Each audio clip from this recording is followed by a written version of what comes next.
आपका आप देख रहे हैं पद्मेश 24/7 कृष्णा संडे के साथ बुलेटिन की शुरुआत करते हैं हेडलाइंस से।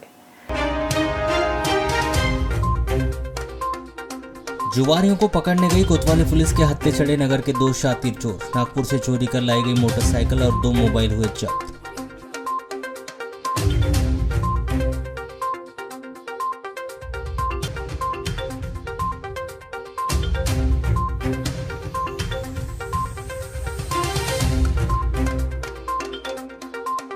खेत में रासायनिक खाद का छिड़काव करने गया किसान हुआ सर्पदंश की घटना का शिकार। स्वयं ही इलाज कराने पहुंचा अस्पताल। सूझबूझ के चलते बची कृषक की जान।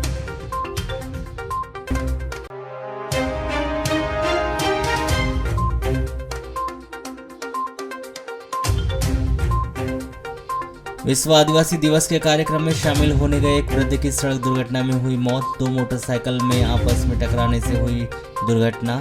मौके पर ही वृद्ध ने तोड़ा दम।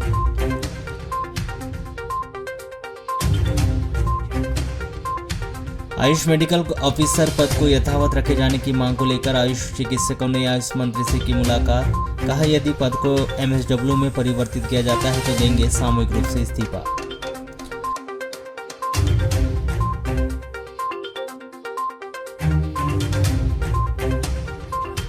हड़ताली रसोइया बहनों के काम पर नहीं लौटने पर हटाने के लिए जिला पंचायत कार्यालय से जारी किए गए आदेश। किसी भी शाला में मध्याह्न भोजन बंद पाया जाता है तो रसोइयों को किया जाएगा प्रथम। वाराणसी नगर में स्थित जनपद पंचायत के कार्यालय भवन में मरम्मत के अभाव में वहां क्षतिग्रस्त होने लगा है, तो वहीं पीने के शुद्ध पानी की पर्याप्त व्यवस्था न होने व शौचालय घर बंद होने से लोगों को परेशानी का सामना करना पड़ा। ऐसे में इस ओर प्रबंधन के द्वारा किसी प्रकार से कोई ध्यान नहीं दिया जा रहा है। आपको बताते कि जनपद कार्यालय के क्लर्क रूम में जहां पर मुख्य लिपिक, लेखापाल, सामाजिक न्याय अधिकारी व अन्य अधिकारी कर्मचारी रोजाना ही अपने कार्य को संपादित करते हैं, जहां पर आवश्यक दस्तावेज व फाइलों की अलमारी रखी हुई है, वहां पर छत एवं दीवार से प्लास्टर अब झड़ने लगे हैं। ऐसे में इस छत के नीचे कार्य किया जा रहा है। यहाँ के अधिकारियों पर बीते 15 दिनों में 2 बार प्लास्टर का कंक्रीट गिर चुका है, परंतु उनका सौभाग्य रहा कि उनके टेबल पर कार्य के दौरान उनके सामने भरभरा कर ही गिर गया, किंतु अधिकारी कर्मचारी बाल बच गए। इसके कारण किसी को वर्तमान तक दुर्घटना में चोटिल होना नहीं पड़ा, परंतु कभी भी यह बड़ी दुर्घटना यहाँ पर घटित हो सकती है।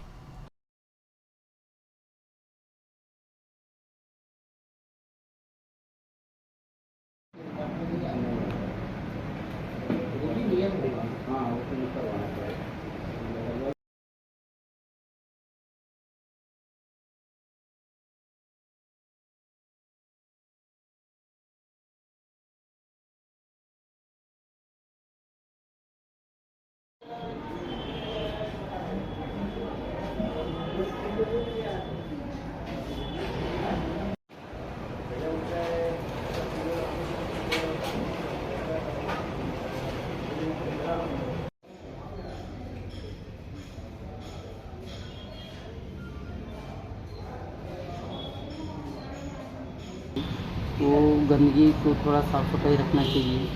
साफ़ सफाई रहेगी तो कोई भी व्यक्ति क्या पानी वगैरह पीते रहेगा, अच्छा लगेगा उसको। और पीछे का पीछे में जहाँ लेट बाथरूम वगैरह जो है वहाँ पे ताले बंद है, उसको खोल देना चाहिए। क्या पब्लिक परेशान होती है, वहाँ जा सकते हैं। इस बिल्डिंग का जो स्लैब ढला था ये ठेकेदारी प्रथा से कार्य कराया गया, जिसके कारण इसमें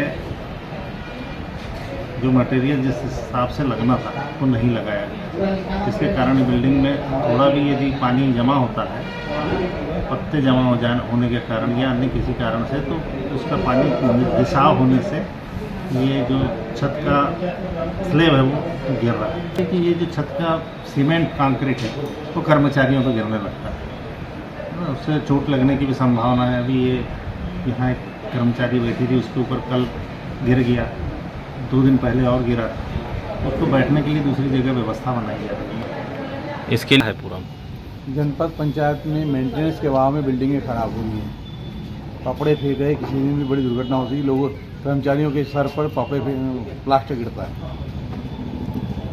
और जैसे पानी और लेट बात पानी पीने की शुद्ध व्यवस्था नहीं है, समुची व्यवस्था नहीं है। RO बिगड़ा हुआ है, फ्रीजर बिगड़ा हुआ है, कोई मेंटेनेंस नहीं है। और गंदगी का आलम है यहाँ पर। आप चले जाएंगे शौचालय में, यहाँ पेशाब घर करने जगह नहीं है, ताले लगे हुए पेशाब घरों में। क्या होना चाहिए आपको? देखो जनपद है, यहाँ पर पानी पीने की व्यवस्था चाहिए, साफ़ सुथरी बिल्डिंग चाहिए और पेशाब घर शौचालय चाहिए। शौचालय पेशाब घर ताले लगे, उस जनपद का क्या हाल होगा अंदाजा लगा सकते हैं आप। जैसे क्षेत्र से लोग आते होंगे तो परेशानी? देखो पानी पीने के लिए लोग होटलों में इंतजार जाना पड़ता है, या तो खुला गंदा पानी पीना पड़ता है, कोई साफ़ सुथरा स्वच्छ पानी नहीं है। मानदेय बढ़ाए जाने की मांग को लेकर पिछले 4 दिनों से नगर के बस स्टैंड में रसोइया बहनों की अनिश्चितकालीन हड़ताल जारी है।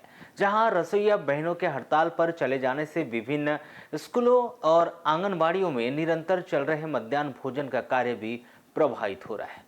जहां मध्याह्न भोजन के इस कार्य को सुचारू रखने के निर्देश जिला पंचायत सीईओ के द्वारा संबंधित अधिकारी कर्मचारी को दिए गए हैं, जिन्होंने एक आदेश जारी कर स्पष्ट कर दिया कि किसी भी स्कूल या आंगनबाड़ी केंद्र में मध्याह्न भोजन का कार्य अगर बंद नहीं होना चाहिए। यदि यह कार्य बंद पाया जाता है तो रसोइया बहनें या समूह और संबंधित स्कूल के अधिकारियों कर्मचारियों को पृथक करने की कार्रवाई की जाएगी।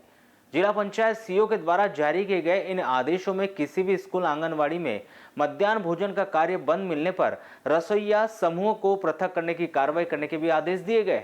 आदेश में यह भी उल्लेखित किया गया है कि यदि यह आदेश जारी होने के बाद किसी भी स्कूल आंगनबाड़ी केंद्रों में मध्याह्न भोजन का कार्य बंद पाया जाता है तो संबंधित शाला के प्रधान पाठक,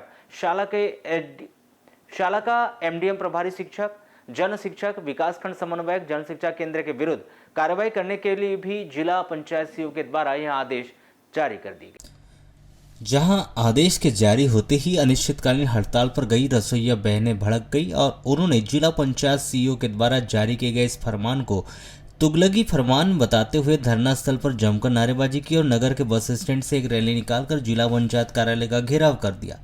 जहां रसोइया बहनों ने वर्षों से लंबित मानदेय बढ़ाए जाने की मांग पूरा किए जाने और हड़ताली बहनों को काम से निकाले जाने की जारी किए गए इन आदेशों को वापस ले जाने की गुहार लगाई। वहीं अपनी इसी मांग को लेकर जिला पंचायत कार्यालय के नवीन भवन के समक्ष करीब 2 घंटे तक धरना प्रदर्शन भी किया गया। जहां हड़ताली रसोइया बहनें और उनके संगठन ने स्पष्ट कर दिया कि जब तक उनका मानदेय नहीं बढ़ाया जाता तब तक उनकी यह अनिश्चितकालीन हड़ताल जारी रहेगी। जिला पंचायत सीईओ के द्वारा आदेश जारी किया कि हमारा ज्ञापन गया था 7 तारीख को हड़ताल करने का मध्य प्रदेश सोसाइटी समूह संगठन के माध्यम से, और रसोइया 7 तारीख से जिला बस स्टैंड में हड़ताल पे बैठी है अपनी मांगों को लेके। तो अभी आज का चौथा दिन है। आज मुझे जिला पंचायत सीईओ के माध्यम से या समूह के माध्यम से मुझे लेटर मिला कि हटाने की बारी, मतलब जो रसोइया हड़ताल पे है या समूह हड़ताल पे उसको हटाया जाए, पृथक किया जाए, ऐसा लेटर लिखा गया है। पुलिस लाइन स्थित पुलिस मैदान में स्वतंत्रता दिवस समारोह को लेकर तैयारियां शुरू कर दी गई।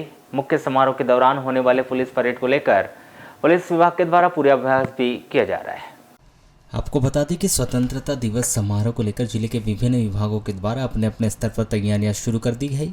यदि स्कूल कॉलेज की बात करें तो स्कूल कॉलेजों में भी 15 अगस्त को लेकर बच्चों के द्वारा देशभक्ति नृत्य सहित गीत भाषण की तैयारियां शुरू कर दी गई। तो वहीं शासकीय विभागों के द्वारा भी अपने अपने स्तर पर स्वतंत्रता दिवस समारोह मनाने के लिए तैयारियां शुरू कर दी है। वैसी बात करें पुलिस लाइन स्थित पुलिस मैदान में होने वाले परेड की, तो पुलिस के द्वारा भी अपने अपने अलग अलग प्लाटून्स के द्वारा परेड की तैयारियां बीते दिनों से शुरू कर दी गई। वहीं स्वतंत्रता दिवस समारोह में पुलिस परेड मुख्य आकर्षण का केंद्र होती है। इसके लिए पुलिस विभाग के द्वारा लगभग 1 सप्ताह पहले से इसकी तैयारियां शुरू कर दी जाती है, जहां पर विभिन्न प्रकार की परेड गतिविधियों के साथ ही हवाई फायर किया जाता है, जिसको देखने के लिए शहर के विभिन्न स्कूलों सहित गणमान्य नागरिक उपस्थित। इस बार स्वतंत्रता दिवस पर होने वाली गतिविधियों के साथ ही साथ स्कूल कॉलेज के बच्चों के द्वारा सांस्कृतिक कार्यक्रम को लेकर भी अपनी सारी तैयारियां पूर्ण कर ली गई है।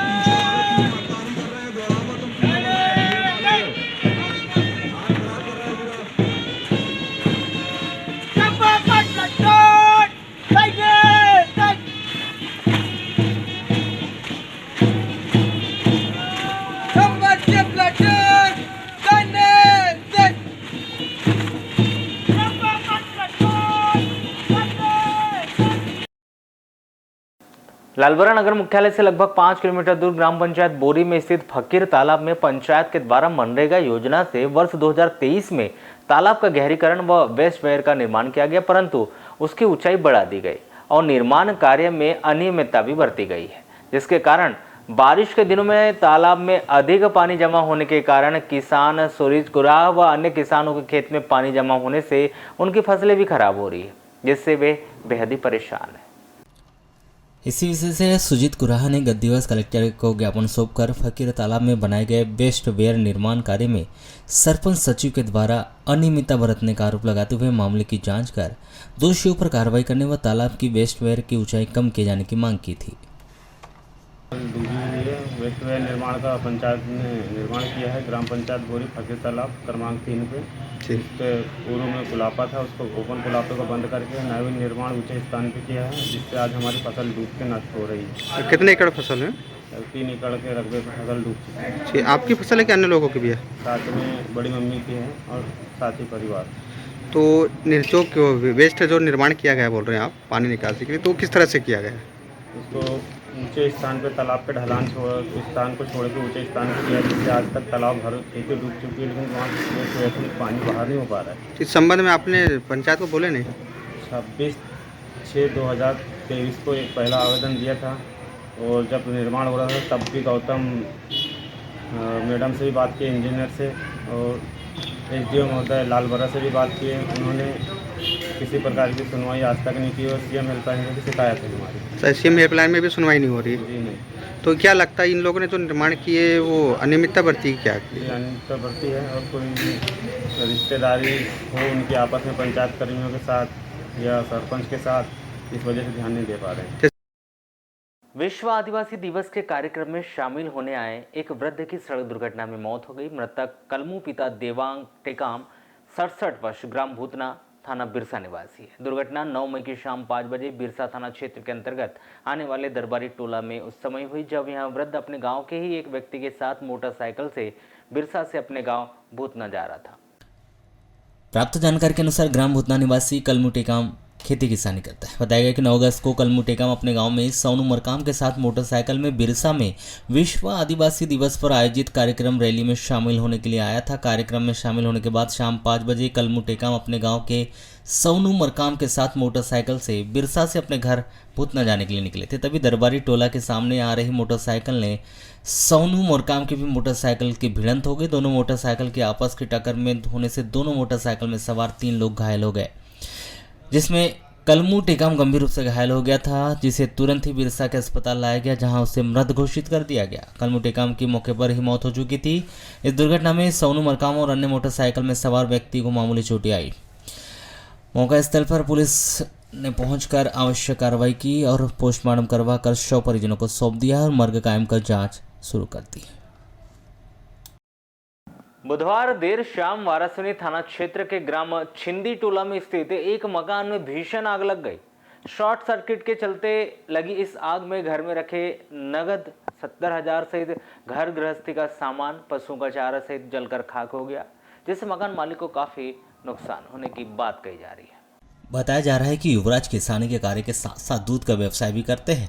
उनके पास गाय भैंस सहित 17 मवेशी हैं। आगजनी के वक्त ग्रामीणों की मदद से सभी मवेशियों को सुरक्षित स्थान पर ले जाया गया, लेकिन गोठान और चारे को नहीं बचाया जा सका। इसी बीच किसी ने नगरपालिका फायर ब्रिगेड टीम को भी मामले की सूचना दी, जहां से फायर अमला मौके पर पहुंचा और दमकल कर्मियों के द्वारा पानी की बौछार कर आग पर काबू पाया गया।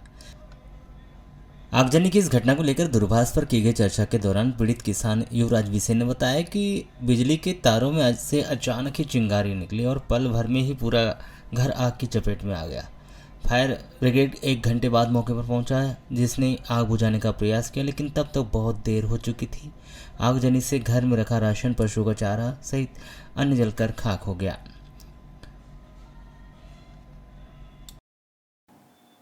सरकार के द्वारा आयुष चिकित्सकों के पद को MSW में परिवर्तित करने की मंशा से प्रदेश के सभी आयुष चिकित्सकों में सरकार के खिलाफ नाराजगी और पद परिवर्तित करने का विरोध कर रहे हैं। इसी विरोध के चलते प्रांतीय आह्वान पर जिले के आयुष चिकित्सकों ने गुरुवार को मध्य प्रदेश के आयुष मंत्री रामकिशोर कावरे से मुलाकात कर उन्हें ज्ञापन सौंपा और मांग रखी कि उनकी जो मूल पद स्थापना थी उसे यथावत रखा जाए। ऐसा नहीं होने पर आयुष चिकित्सकों के द्वारा अपने पद से इस्तीफा दिए जाने की भी चेतावनी दी। आयुष मेडिकल ऑफिसर की शिकायतों को गंभीरता से लेते हुए राज्य मंत्री रामकिशोर कावरे ने भी उन्हें आश्वस्त किया कि इस मामले को मुख्यमंत्री के संज्ञान में लाकर वहां आयुष मेडिकल ऑफिसरों की परेशानी को दूर करने का हर संभव प्रयास भी करेंगे। आपको बताया कि राष्ट्रीय बाल स्वास्थ्य कार्यक्रम के तहत वर्ष 2013 में आयुष चिकित्सक के पद पर चयनित हुए आयुष मेडिकल ऑफिसर को सरकार MSW के पदों पर परिवर्तित करने जा रही है। अब तक इस तरह का कोई आदेश सामने नहीं आया, लेकिन इस परिवर्तन की जानकारी के बाद आयुष चिकित्सकों में सरकार की प्रशासनिक मशीनरी के द्वारा तैयार किए जा रहे इस प्रोफार्मा को लेकर विरोध दिखाई दे रहा है। इसका विरोध बालाघाट में भी दिखाई दिया। एक्चुअली क्या हुआ है, जो अभी हमारे मुख्यमंत्री जी के द्वारा हमारे लिए जो अच्छी नीति स्थायी नीति घोषित की गई थी, उसके तहत में जो हमको पता चला है और ACS के हमारा डेलीगेशन गया था वहाँ पे, जो हमारे नेता स्टेट लीडर्स गए थे डेलीगेशन पे ACS के पास, तो उनसे पता चला है कि जो हमारा पद है, जो अभी तक चिकित्सा अधिकारी के रूप में हम लोग नियुक्त हुए थे, उन लोग ने हमारे पद को MSW में कन्वर्ट करने की बात रखी है। और वो इसलिए क्योंकि अभी तक तो हम लोग जो 10 साल से चिकित्सक के पद पे थे, हमारी पोस्टिंग भी नियुक्ति भी उसकी चिकित्सक के आधार पे हुई थी, लेकिन जैसे और 1/4 सैलरी पे हम चिकित्सक के आधार पे, हमारे सारे जो लेटर्स हैं सारे चिकित्सक के आधार पे हैं, अधिकारी के आधार पे रखे गए। लेकिन जैसे ही समान वेतन और समान अधिकार की बात आई तो जो बड़े अधिकारी हैं इस द्वारा हम लोगों की जो पोस्ट है वो MSW में कन्वर्ट कर दी जा रही है, सोशल वर्कर के रूप में, जो कि बिल्कुल गलत है। लालबरा नगर मुख्यालय के बालाघाट सिवनी हाईवे मार्ग पर स्थित बस स्टैंड में बना सार्वजनिक सुलभ शौचालय का गंदा पानी की निकासी नहीं होने से हाईवे मार्ग के ऊपर से गंदा पानी बह रहा है। साथ ही कुछ स्थानों पर पानी जमा भी हो रहा है, जिसके इस कारण स्थानीय दुकानदार, राहगीर व स्कूली बच्चों को खासा परेशानियों का सामना करना पड़ रहा है, परंतु जिम्मेदारों के द्वारा इस समस्या की ओर कोई ध्यान नहीं दिया जा रहा है। आपको बता दें कि जनपद पंचायत के द्वारा लाखों रुपए की लागत से विगत वर्ष पूर्व स्थानीय बस स्टैंड में सार्वजनिक सुलभ शौचालय का निर्माण किया गया और गंदे पानी की निकासी के लिए हाई स्कूल मार्ग की ओर नाली निर्माण किया गया था, जिसके माध्यम से सुलभ शौचालय के गंदे पानी की निकासी होती थी। परंतु 8 माह पूर्व मुख्यालय को सुंदर व सुव्यवस्थित बनाने के लिए प्रशासन के द्वारा अतिक्रमण हटाने की कार्रवाई की गई थी। इस अतिक्रमण हटाने की कार्रवाई के दौरान सार्वजनिक सुलभ शौचालय के गंदे पानी की निकासी के लिए बनाई गई नाली भी क्षतिग्रस्त हो गई। इसके कारण गंदा पानी हाईवे व हाई स्कूल मार्ग के ऊपर से बह रहा है, जिसके कारण आसपास गंदगी का अंबार लगा हुआ है और गंदगी की दुर्गंध से मार्ग से आने जाने वाले स्कूली बच्चे, राहगीर व स्थानीय दुकानदारों को खासा परेशानियों का सामना करना पड़ रहा है। ये तो बहुत बेकार है। ये पूरा संडास का पानी, राष्ट्रीय प्रतीक्षालय के संडास का पानी है और होटलों का गंदा पानी है जो नाली के जरिए बाहर आ रहा है। इससे भारी गंदगी फैल रही है।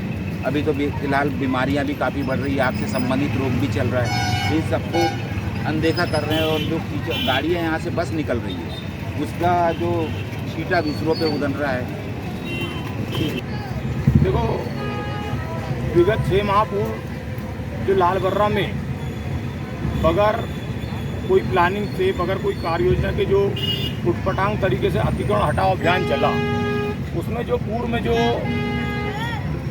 बस स्टैंड से लेके राहुल के नाले तक जो नाली बनी हुई थी, उस नाली को बंद कर दिया गया और नाली की बंद होने की वजह से जो यात्री प्रतीक्षालय में जो बाथरूम का पानी और जो दास का जो पानी है वो उस नाली के थ्रू आगे जाता था। तो वो नाली बंद होने की वजह से वो यात्री प्रतीक्षालय के जो पीछे है वो वहीं तक, जहाँ तक नाली है वहाँ पर नाली के अंदर पूरा भरी हुई नाली, इसके कारण पानी आगे जा नहीं रहा है। इसके कारण वो जो गंदा पानी। जब इस विषय पर मुख्य कार्यपालन अधिकारी गायत्री कुमार सारथी से दूरभाष पर चर्चा की गई तो उन्होंने बताया कि आपके माध्यम से यह बात संज्ञान में आई है। बस स्टैंड स्थित सार्वजनिक सुलभ शौचालय का गंदे पानी रोड के ऊपर से बह रहा है। स्थल का निरीक्षण कर पानी निकासी की व्यवस्था की जाएगी। आए दिन विवादों में घिरे नगर के वार्ड नंबर 24 झुग्गी झोपड़ी में मकान निर्माण को लेकर दोनों पक्ष आपस में भिड़ गए। दोनों पक्ष के द्वारा चलाए गए चाकू में एक महिला चोटिल हो गई तो वहीं एक व्यक्ति को पीठ कंधे में चाकू मारकर घायल कर दिया गया। घायल व्यक्ति जयकी पिता निर्मल बंसकार 27 वर्ष वार्ड नंबर 24 झुग्गी झोपड़ी बालाघाट निवासी को जिला अस्पताल में भर्ती किया गया है। तो वहीं इस व्यक्ति के द्वारा चलाए गए चाकू से घायल महिला भूमिका पति विक्की बंसकार 20 वर्ष का इलाज जिला अस्पताल में किया गया। कोतवाली पुलिस ने इस मामले में दोनों पक्ष के द्वारा की गई रिपोर्ट पर दोनों पक्ष के विरुद्ध अपराध दर्ज कर जांच शुरू कर दी। प्राप्त जानकारी के अनुसार नगर के वार्ड नंबर 24 में जयकी बंसकार अपने परिवार के साथ रहता है। अपने परिवार के साथ में अपने पुश्तैनी व्यवसाय करते हैं, जिसके पड़ोस में ही सरिता पति स्वर्गीय मूलचंद वंशकार भी अपने परिवार के साथ ही रहती है, जिसके 2 बेटे निक्की वंशकार और विक्की वंशकार कबाड़ी का व्यवसाय करते। बताया गया कि जैकी वंशकार के द्वारा प्रधानमंत्री आवास योजना के तहत मकान का निर्माण कार्य करवाया जा रहा है, जिसके पड़ोस में रहने वाली सरिता वंशकार के द्वारा पूर्व में ही मकान बनाया गया और उसने मकान जैकी वंशकार के मकान को साथ ही चिपका कर बनाया है। मकान का छज्जा 1.5 फीट जैकी वंशकार के मकान की तरफ निकला हुआ है। 10 अगस्त को सुबह 8 बजे करीब जैकी वंशकार के निर्माणाधीन मकान में सेंटरिंग ठोकने का काम चल रहा था। वही मकान का कॉलम खड़ा करने के लिए सरिता वंशकार के मकान के बाहर निकले सज्जे को कॉलम खड़ा करने के लिए मजदूरों के द्वारा तोड़ा जा रहा था। तभी सरिता वंशकार के द्वारा मजदूरों पर पत्थर फेंक कर और मना किया जा रहा था। तभी इन दोनों के बीच विवाद हो गया। इस बीच सरिता वंशकार की बहू भूमिका वंशकार ने सजा तोड़ने से मना की तो जैकी वंशकार ने भूमिका वंशकार को अश्लील गाली देते हुए हाथ में रखे चाकू से उस पर वार कर दिया। चाकू का वार भूमिका वंशकार के दाहिने हाथ के कलाई में लगा, जिससे वह घायल हो गई। इसकी खबर मिलते ही सरिता वंशकार के दोनों बेटे विक्की वंशकार और निक्की वंशकार मोटरसाइकिल से आए और दोनों भाई ने जैकी वंशकार से हाथ बुक्कों से मारपीट किया और विक्की वंशकार ने जैकी वंशकार के पीठ कंधे में चाकू से वार कर दिया। बीच बचाव करने के बाद कंधे में चाकू लगने से घायल जैकी वंशकार को भी उसके परिवार वालों ने जिला अस्पताल बालाघाट लाकर भर्ती किया। तो वहीं हाथ की कलाई में चाकू लगने से चोटिल भूमिका वंशकार को भी उनके परिवार के लोगों ने कोतवाली थाना पहुंचकर रिपोर्ट दर्ज कराकर जिला अस्पताल में उपचार के लिए भर्ती करवाया, जहां दोनों ही पक्षों के द्वारा विभिन्न धाराओं के तहत पुलिस ने अपराध दर्ज कर मामले में जांच शुरू कर दी है। उपनगरीय सरेका बगोली रोड पुलिया के पास जुआरियों को पकड़ने गई कोतवाली पुलिस के बालाघाट नगर में 2 शातिर उनके हत्थे चढ़ गए, जिन्हें नागपुर से चोरी कर लाई गई होंडा शाइन मोटरसाइकिल और 2 मोबाइल के साथ गिरफ्तार किया गया। कोतवाली पुलिस के मुताबिक 10 अगस्त को सूचना मिली थी कि सरेका से बघोली रोड पुलिया के पास जुआ खेला जा रहा है। सूचना की तस्दीक करने हेतु नगर निरीक्षक कमल सिंह गहलोत के मार्गदर्शन में पुलिस टीम रवाना की गई थी, किंतु सरेका बघोली रोड पर स्थित पुलिया के पास जुआरी नहीं मिले। किंतु उसी समय 2 लड़के मोटरसाइकिल में सरेका से बघोली जाते मिले। दोनों लड़के अमन उर्फ लाला ब्रह्मे उर्फ राहुल उर्फ गेंदा नागेश्वर दोनों ग्राम कोसमी थाना ग्रामीण निवासी थे, जो थाना कोतवाली के पूर्व के चोरी के प्रकरणों में संलिप्त रह चुके हैं, जिन्हें रोककर मोटरसाइकिल के दस्तावेज के संबंध में पूछताछ करने पर कोई जवाब नहीं दिया गया। दोनों से गहनता से पूछताछ करने पर उन्होंने बताया कि 8 अगस्त को दोनों ट्रेन से गोंदिया से नागपुर गए थे। रात्रि 8 बजे के आसपास नागपुर के एक मोहल्ले में घर के सामने खड़ी मोटरसाइकिल होंडा शाइन चोरी की है और वह इसी मोटरसाइकिल से बालाघाट के लिए रवाना हुए थे। रास्ते में इतवारी नागपुर में उन्होंने शराब पी व एक व्यक्ति से एक मोबाइल चोरी कर जो रेडमी कंपनी का था। उसके बाद दोनों मोटरसाइकिल से भंडारा आया और भंडारा में रोड किनारे कार का ड्राइवर जो कार में सो रहा था, कार का गेट खोलकर उसके पास रखे मोबाइल भी चोरी किया। यह मोबाइल वीवो कंपनी का था, जिसके बाद दोनों बालाघाट आ गए। 10 अगस्त को जब वह दोनों शातिर चोर मोटरसाइकिल में बघोली जा रहे थे, जो पुलिस के हत्थे चढ़ गए। इनके पास से नागपुर से चोरी करके लाई गई motorcycle Honda shine MP 50 MK 3757 और वीवो और रेडमी कंपनी के मोबाइल भी जब्त किया गया। मोटरसाइकिल और 2 मोबाइल की कीमत 1 लाख रुपए बताई जा रही है। कोतवाली पुलिस ने इस चोरी के आरोप में गिरफ्तार दोनों युवा अमन उर्फ लाला ब्रह्मे 23 वर्ष वार्ड नंबर 4 बालाजी नगर कोसमी, वहीं राहुल उर्फ गेंडा नागेश्वर 23 वर्ष ward number 9 Adarsh Nagar Kosmi police थाना ग्रामीण बालाघाट निवासी को यहां के विद्वान अदालत में पेश कर दिया गया, जहां से उन्हें न्यायिक अभिरक्षा में जिला जेल भिजवा दिया गया है। जबलपुर संभाग के कमिश्नर अभय वर्मा ने अपने कर्तव्य के प्रति घोर लापरवाही व उदासीनता बरतने के कारण पदीय विकास खंड अधिकारी बैहर मूल पद प्राचार्य प्रथम श्रेणी YK डोंगरे को तत्काल प्रभाव से निलंबित कर दिया है। निलंबन अवधि में उनका मुख्यालय कलेक्टर कार्यालय बालाघाट रखा गया है। कार्यालय विकास खंड अधिकारी बैहर के समस्त लिपि के व चतुर्थ श्रेणी कर्मचारियों के द्वारा 11 जुलाई 2023 को प्रभारी विकास खंड अधिकारी YK डोंगरे के विरुद्ध उनकी विवादित कार्य प्रणाली को लेकर उनके साथ कार्य नहीं करने तथा उन्हें विकास खंड अधिकारी के प्रभार से हटाए जाने की शिकायत की गई थी, जिस पर कलेक्टर डॉक्टर गिरीश कुमार मिश्रा के द्वारा अनुविभागीय अधिकारी बैहर की अध्यक्षता में 4 सदस्यीय जांच कमेटी गठित की गई थी। जांच कमेटी ने अपने रिपोर्ट में बताया कि श्री डोंगरे के द्वारा वेतन देयक को छोड़कर अन्य समस्त देयकों के भुगतान में विलम्ब किया जा रहा था। उनके द्वारा मुख्यालय में अनुपस्थित रहना, अंशकालीन कर्मचारी की सेवा समाप्त करना, जीआईएस के भुगतान को परीक्षण के लिए संचालक कोष एवं लेखा को अनावश्यक रूप से प्रेषित करना, विकासखंड कार्यालय बैयर में पद न होते हुए भी 6 कर्मचारी को अंशकालिक के रूप में संलग्न दिखाकर भुगतान करना, 12 मासी विद्यालय के छात्रावास व आश्रमों के अंशकालीन कर्मचारी को वेतन भुगतान न करना, अपनी मनमानी व स्वेच्छाचारिता करना, शासकीय अभिलेखों को अपने साथ घर ले जाना, कर्मचारियों के पेंशन प्रकरण में अनावश्यक विलंब करना पाया गया। जांच कमेटी की रिपोर्ट के आधार पर कलेक्टर के द्वारा प्राचार्य डोंगरे के निलंबन की अनुशंसा कमिश्नर जबलपुर संभाग को प्रेषित की गई थी, जिस पर जबलपुर संभाग के कमिश्नर अभय वर्मा के द्वारा प्राचार्य वाईके डोंगरे को तत्काल प्रभाव से निलंबित कर दिया है। आजादी के अमृत महोत्सव के पावन अवसर पर देश के प्रधानमंत्री नरेंद्र मोदी के द्वारा मेरी माटी मेरा देश का आह्वान किया गया। 9 अगस्त से लेकर 15 अगस्त स्वतंत्रता पर्व की वर्षगांठ तक संस्कृति व साहित्य शोध संस्था के द्वारा माटी को नमन, वीरों का वंदन व हर घर तिरंगा जैसे देशभक्ति से ओतप्रोत कार्यक्रमों के जरिए देश की जनता के बीच जाकर देशभक्ति की अलग जगाई जा रही है। 10 अगस्त को नगर के बस स्टैंड स्थित गांधी कॉम्प्लेक्स में के परिसर में सांस्कृतिक केंद्र के द्वारा एक नुक्कड़ नाटक की अनुपम प्रस्तुति मेरी माटी मेरा देश की प्रस्तुति दी गई।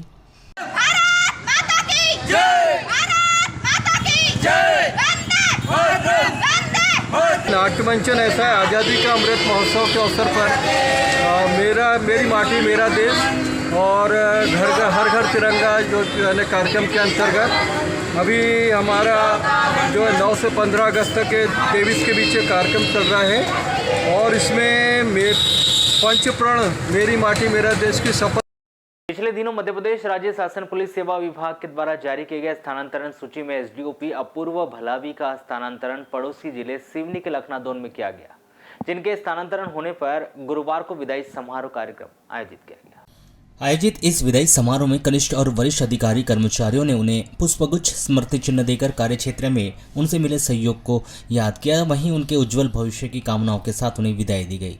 आपको बताएं कि श्री भलावी ने करीब 4.5 साल बालाघाट में विभिन्न पदों पर अपनी सेवाएं दी है। इन्होंने 19 मार्च 2019 को सहायक सेनानी 36वीं वाहिनी, 6 फरवरी 2020 से 19 अप्रैल 2022 तक एसडीओपी परसवाड़ा। इसी बीच सितंबर 2021 से 19 अप्रैल 2022 तक सीएसपी का अतिरिक्त प्रभार भी इनके पास रहा। 20 अप्रैल 2022 से 9 अगस्त तक सहायक सेनानी हॉक फोर्स के रूप में पदस्थापना रही। वर्तमान में डीएसपी भलावी नक्सल सेल में अपनी सेवाएं दे रहे थे। नक्सल एनकाउंटर में भी इनका विशेष योगदान रहा था। सीएसपी रहते इनके द्वारा कई लॉ एंड ऑर्डर को बखूबी निभाया गया। वर्तमान में अपूर्व भलावी का ट्रांसफर सिवनी जिले के लखनादौन में एसडीओपी के रूप में वे अपनी सेवाएं देंगे।